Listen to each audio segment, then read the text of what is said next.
Baik, terima kasih moderator yang sudah mempersilahkan saya untuk menjelaskan.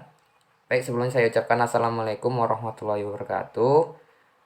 Salam sejahtera untuk kita semua. Baik teman-teman, di sini kami akan menjelaskan tentang standar biaya dan prestasi kerja. Nanti prestasi kerja akan dijelaskan oleh Mas Sigit. Jadi saya akan menjelaskan tentang standar biaya. Jadi kita harus tahu dulu standar biaya itu apa. Standar biaya merupakan besaran biaya yang ditetapkan sebagai acuan perhitungan kebutuhan biaya kegiatan baik yang bersifat umum maupun bersifat khusus. Nah, jadi standar biaya itu sudah diatur dalam undang-undang. Yang pertama yaitu Undang-Undang Nomor 17 Tahun 2003 tentang Keuangan Negara Pasal 3 Ayat 1. Lalu Peraturan Pemerintah Nomor 21 Tahun 2004 tentang penyusunan RKA ataupun KL Pasal 7 Ayat 2 dan lain-lainnya. Oke, standar biaya itu dibagi dua. Tadi standar biaya umum dan standar biaya khusus. Jadi kita di sini saya akan menjelaskan standar biaya umum. Standar biaya umum itu adalah satuan biaya berupa harga, satuan tarif dan indeks yang digunakan untuk menyusun biaya komponen masukan kegiatan yang ditetapkan sebagai biaya masukan. Sedangkan standar biaya khusus yaitu besaran biaya yang dibutuhkan untuk menghasilkan sebuah keluaran masukan kegiatan yang merupakan akumulasi biaya komponen masukan kegiatan yang ditetapkan sebagai biaya keluaran. Jadi standar-standar biaya umum ini bersihkan harga satuan, tarif, dan indeks.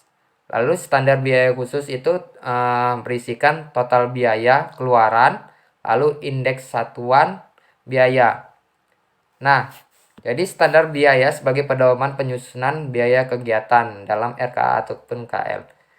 Standar biaya umum SBU sebagai pedoman penyusunan biaya komponen masukan kegiatan dalam rangka pelaksanaan kegiatan batas tertinggi transaksi.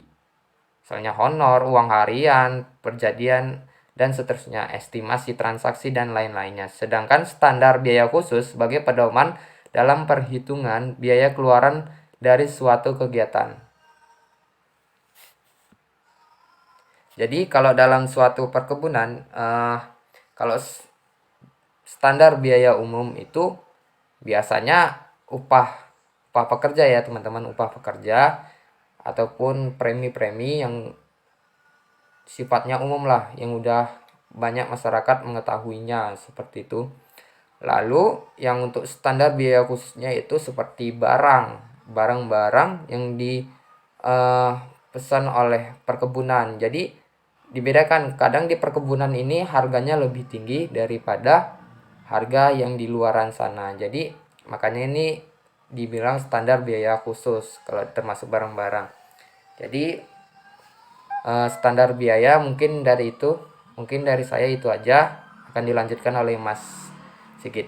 Terima kasih. Baik, terima kasih kepada Mas Fajar yang telah memberikan saya kesempatan. Oke, selanjutnya saya akan menjelaskan tentang prestasi kerja. Yang pertama, apa itu prestasi kerja? Prestasi kerja adalah kinerja yang dicapai oleh seseorang karyawan dalam melaksanakan tugas dan pekerjaan yang telah diberikan kepadanya, baik itu dari atasan maupun partner kerjanya itu sendiri. Yang kedua, faktor-faktor yang mempengaruhi prestasi kerja. Yang pertama, ada faktor kemampuan. Seorang karyawan memiliki kemampuan dan IQ yang berbeda-beda. Artinya karyawan yang memiliki IQ di atas rata-rata, misalkan dengan pendidikan yang memadai, maka karyawan akan lebih mencapai prestasi yang diharapkan. Oleh karena itu, karyawan perlu ditempatkan pada pekerjaan yang sesuai dengan keahliannya. Yang kedua, ada faktor motivasi. Motivasi terbentuk dari sifat atau attitude seseorang dalam menghadapi situasi kerja. Motivasi merupakan kondisi yang menggerakkan diri karyawan yang terarah untuk mencapai tujuan perusahaan. Nah, Faktor-faktor yang mempengaruhi prestasi kerja karyawan atau produktivitas kerja karyawan yaitu salah satunya motivasi, kepuasan kerja, tingkat stres, kondisi fisik pekerjaan, dan lain-lain.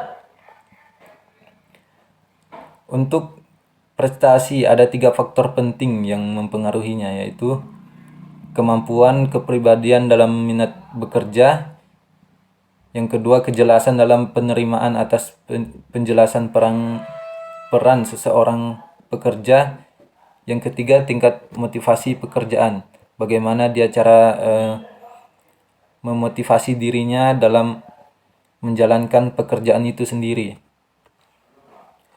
Yang ketiga yaitu faktor situasi. Ya, faktor situasi ini dimana